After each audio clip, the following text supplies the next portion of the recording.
So recently, 3 trailers for Kuro's newest game came out titled Wuthering, and so far, it looks really impressive.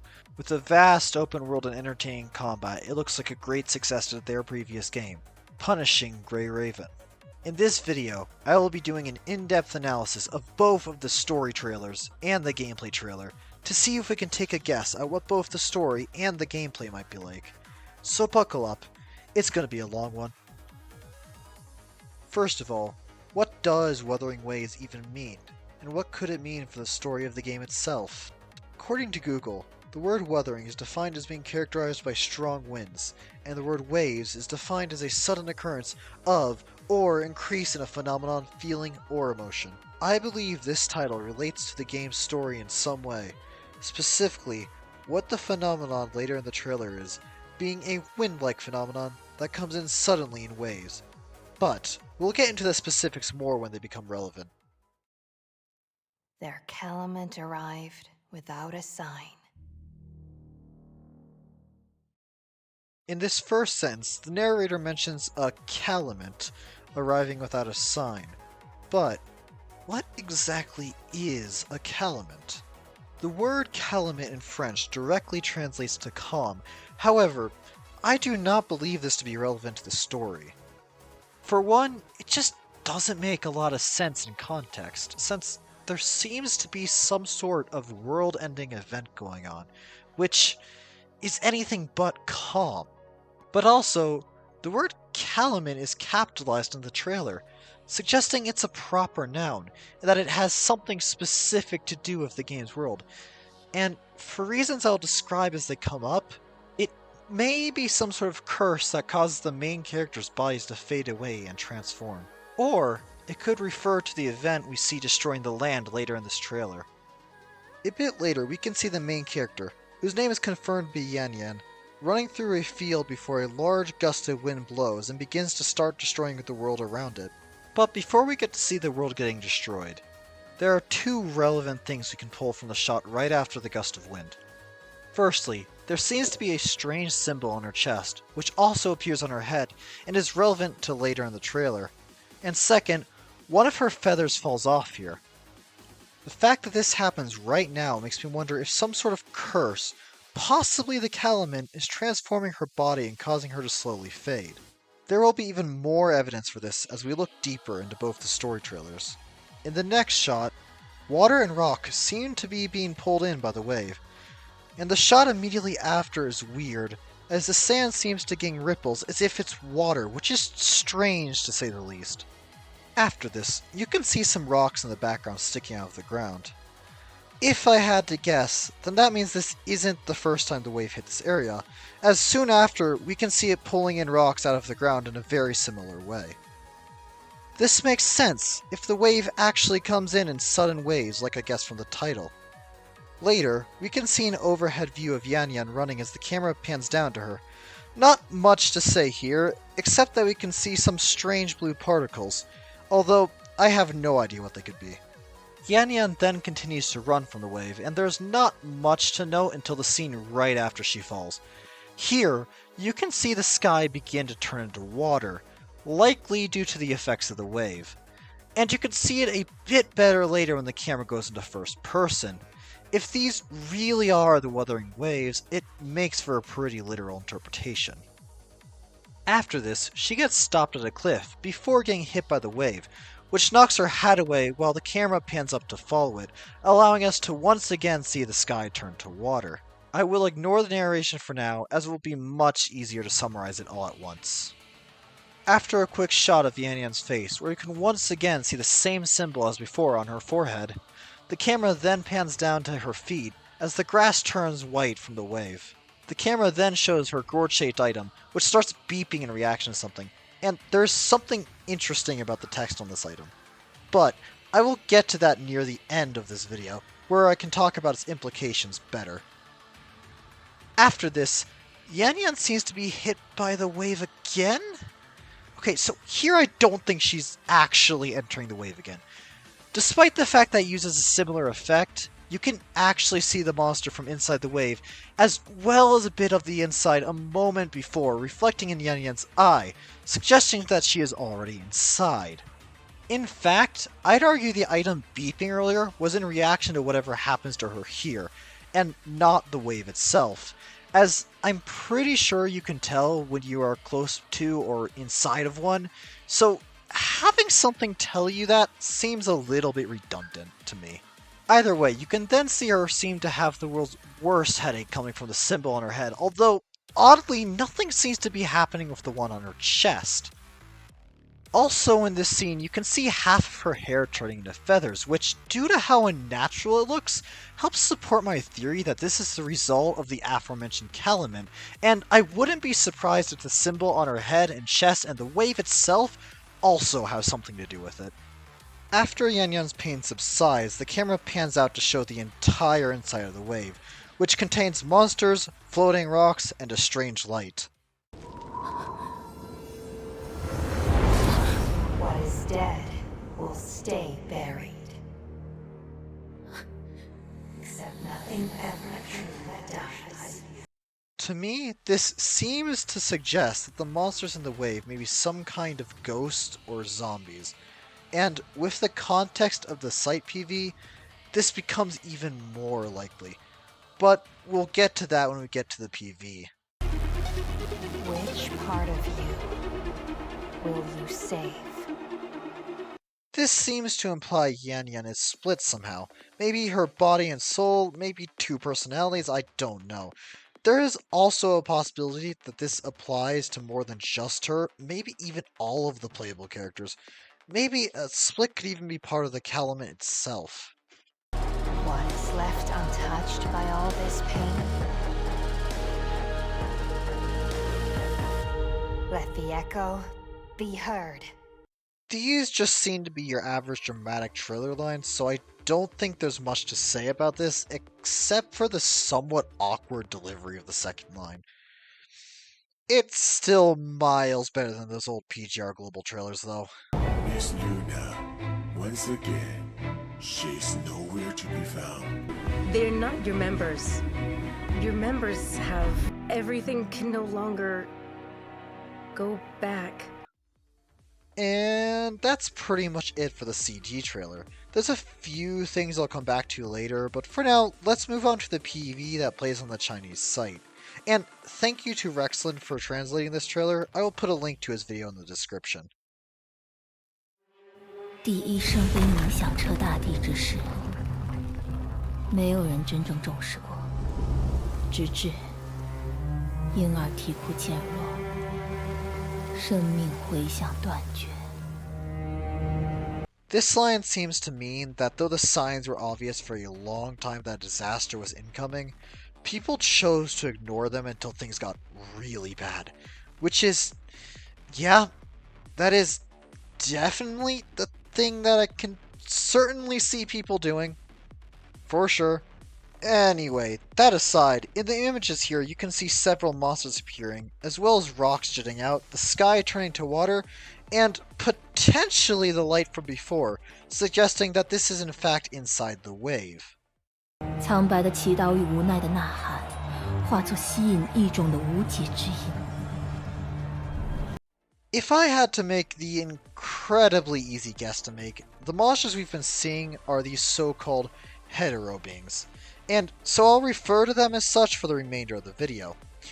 It's also worth noting that the same symbol that was on Yan Yan is also on the hetero beings, which makes me think that combined with nothing ever really dies, that those who die from the calumet turn into those things. 守护者为人类拨开绝望之海的阴霾。 This line suggests that the Guardians inflicted some sort of divine punishment. Maybe it's the calumet, maybe not. There's more I have to say about these Guardians later, but we'll get back to that in the gameplay trailer. And by the way, here's a game for you. Take a shot every time I say I'll get back to something in this video. I am sure that'll end well. 可无人知晓，阴霾之下，并非燎原的希望，而是更加摇摇欲坠的明日。 This implies that even when people thought they had won against whatever force this is, that things didn't really actually get better. 一种轻视。危机、黑石、能源、兴盛、残霞、异能、进化。 Oh boy, that's a lot. Let's see if we can guess at each of these one by one. First off, the hetero beings. These are likely the monsters we've been seeing throughout the trailer. So far, my best guess is that they are monsters born from those who succumb to the Calaman. Corrosion. This seems to me to likely be the effect of the Calaman that causes characters, namely Yan Yan's body, to transform, possibly into the hetero beings, and fade over time. It also may be linked to the symbol on her and the beings' bodies, as well as possibly what the gourd item is reacting to. Turmoil. Probably just its literal meaning, so nothing too special here. Black stone. Honestly, I've got nothing. But there is a stone in the background here, so maybe that's what it is. Energy source. I really want to say that this is the item that Yan Yan has, but there is literally nothing to imply that, so I am just going to guess that, I don't know, maybe the energy source might just be an energy source for something. Took a real big brain to come up with that one, I know. Rebirth. This heavily implies to me, again, that the hetero beings are the remains of people who were infected with the Calaman or the corrosion after they died from it. Reverberation. The words resonance and reverberation are used so often in Asian games, and they so rarely mean the literal meaning, that I honestly can't even begin to guess what this means. Abnormal abilities. Wow! An anime game where you play as characters who have abnormal abilities? I've never seen that before! Yeah, no sh. And last but not least, evolution. To me, I don't think anything is actually evolving here. Rather, some evil people may consider the hetero beings to be the next stage of evolution or something. Or maybe some hetero beings retain control over themselves and see themselves as some sort of greater being. If you've played PGR before, this should sound familiar to you, and I'm just going to make the easy assumption that same company uses same writing. 构成了如今的明朝生态。 If I had to guess, the Wuthering ecology refers to the crumbling world affected by the waves, and how, within and outside of those waves, how all these things interact with each other. 他们立于满目疮痍的荒原之上，一次又一次重铸破碎的未来，哪怕自身化为尘埃。 This probably refers to who or what the playable characters are. Recasting the shattered future over and over again seems to suggest that they fixed the world affected by the waves over and over again, even though it'll just be broken apart again no matter what they do. This hopeless war is very similar to the plot of Punishing Grey Raven, and as I said only a moment earlier, and I'm just going to make the easy assumption that same company uses same writing. Lastly, even if the body were to be reduced to dust, really does nothing but help support my theory about the Calamance/corrosion. And that's it for the site PV, but before we move on to the gameplay trailer, there's a small amount to read on the actual Chinese website.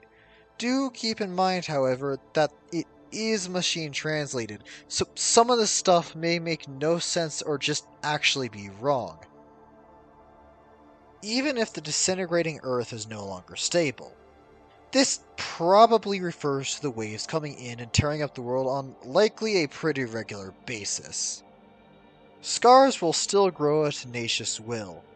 This either refers to the scars on Yan Yan's head having a will of its own, likely the hetero being's will, or maybe it's just a really bad translation because honestly it sounds pretty awkward. Civilization has once again crossed the desolation and ruggedness. This, like earlier in the site PV, implies that they had already had trouble before, and just when they thought it was gone, it came back. Unearth the seeds of new life in the frenzied borders. Wow! Trying to create new life in a post-apocalyptic game? Never seen that before. No shit! And with everything in hand, So hope again. No sh. Now, on to the real meat and bones of this analysis, and what I'm sure most people clicked on this video for, the gameplay trailer analysis. Now, lore fanatics, don't click off just yet though, because there is still a lot more to get into here. In fact, the trailer starts off with some more lore. Right off the bat, you can see the same symbol again, except this time it's not on a character, but rather floating there in the background. And the character in this bit is in fact not Yan Yan, but another character we haven't seen before, although they appear on pretty much all of the concept art and have a clear relation with Yan Yan, as you'll see as we go on. This is just me coming in at post to say that while I was editing this video, they confirmed that this character is in fact the female main protagonist for this game, and the male character shows up later as the male main protagonist. Their names are both Rover, and yeah, I just wanted to put this in here real quick. In this scene, the unknown character, who also has a gourd-like item, gets knocked back by something. Then some of what are presumably flashbacks quickly flash over the screen, and there's a little bit that's interesting in here. In one of the flashbacks, this character's arms appear to be shackled by some sort of mysterious light, which seems very similar to the ones in the other two trailers. After that, the flashbacks fade as Yan Yan comes into frame. To me, this implies that they are related somehow, but this will become even more obvious later. She then looks at her hand in the most anime way she possibly could, before reaching it out, leading to a zoom out, also in the most anime way she could. This zoom out is pretty par for the course for open world games, but there are a couple of things to note in this zoom out. Specifically the roads and the city in the background, which is the very same city that's in the next shot, as we can tell by comparing the locations of a few things. And, could someone please tell me why this shot gives me Fortnite vibes? I really don't like it at all. Next, we see both of the main characters running through an icy area that is the same one, judging by the plant life and the snow, although they are different parts of the same area.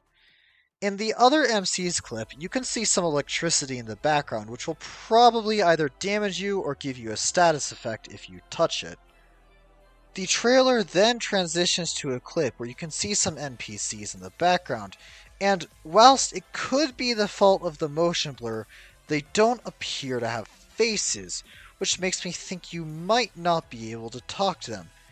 I am sure, however, there will still be some NPCs you can talk to.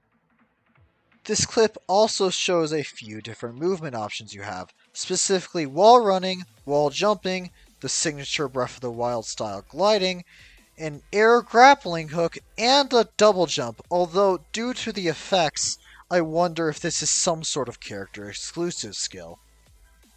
Interestingly, we only ever see wall running in this trailer and not climbing, making me wonder if it's replacing climbing altogether. A change from other Breath of the Wild like games that I would honestly not mind, as it would be way faster. In the next scene, the camera zooms out from the second main character's gore thing to her summoning something. It doesn't stay out for long, but that's likely due to a creative cut in the trailer. It's possible that this is a character skill, or due to the zoom out from the gourd, maybe one of its functions. Then the trailer cuts back to Yan Yan, as she shows us the first bit of combat in this game, running up the wall before striking down on the enemies. This strike down seems like it might be her only basic attack option from the air, as she uses it a total of 3 times throughout the trailer, although she absolutely could and probably will have more options with other moves than just that in the air. The next scene shows her dodge an enemy attack before performing a counterattack back at the enemy. The trailer makes a cut here for a better camera angle, but it's pretty clear that it's the same move. Interestingly, the perfect evasion doesn't seem to initiate a time slow effect, at least not here. The next clip shows her using the air grappling hook to fling herself over the enemy and attack it from the other side, proving that you can use it in combat, although I'm not entirely sure why you'd think you couldn't. The final clip of Yan Yan's gameplay is a bit confusing, and it took me a few times watching it to figure out what was actually going on. But I think I have a pretty good understanding of it now. At the start of the clip, it seems Yan Yan has disappeared and is controlling a golem to attack the enemy with. After landing its attack, the golem disappears and she attacks herself with what is either a different skill or just what happens every time the golem disappears. And then something strange happens. Yan Yan appears to trigger a time slow with a skill rather than a perfect evasion.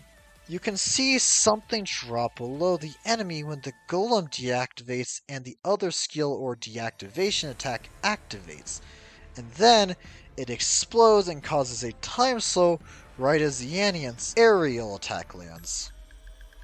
The next clip cuts to a different character who a lot of people are calling the male main character. There seems to be floating objects attacking with him as he attacks, which is either a skill or something that just happens normally with his attack combo. Outside of that though, there's not really much of note here.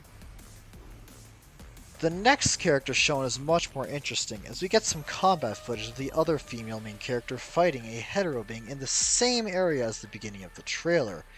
And I think it is fair to say that this may be where the cutscene at the beginning takes place as well. After the female main character 2, whose moveset really gives me physical Watanabe vibes, attacks the hetero being enough, it cuts to a cutscene where the boss transforms into what I can only assume is a phase 2. In this phase is very clearly the hetero being we've seen before in the CN site PV. However, even more interestingly, we see her parry one of its attacks, confirming that parrying is returning from PGR, although she gets knocked back from doing so, making me think this fight is probably unwinnable the first time, and this is to show how strong it is. Either that or the parry was mistimed, although I'm not entirely sure how much I like the idea of parry timing being that strict. In the next clip, we see Yan Yan fighting against a giant black turtle. She dodges and then counters one of its attacks, but what's more interesting than that is what it is. Because I believe this to be one of the guardians mentioned in the Chinese site PV, as it is a black tortoise, which is one of the 4 Chinese symbols, each representing a direction and an element. Now, why do I think this? Well, remember all the way back when I was talking about the text on Yan Yan's item during the story trailer? Well, that text is Huang Long, the yellow dragon in Chinese mythology, which represents the 5th element and represents the central direction. Not only that, but in the Chinese PV, when the Guardians are mentioned, what's on the screen but an azure dragon, the symbol representing the east and... Wood. Okay, wood, I guess. The black tortoise itself represents the north and the water, the north being cold and water also being ice when it is cold. So ice definitely makes sense as its element here. Considering this, I would not be surprised if you have to fight the other symbols, aka guardians, as bosses later in this game. So expect to see a red bird and a white tiger on top of the other ones I mentioned. Tangent aside, the trailer then transitions through many different characters, the first being a pink girl who honestly looks like a cross between Yanfei and Ganyu from Genshin Impact. Next, it cuts to Yan Yan, with her feathers glowing weirdly enough, and then after that it cuts to...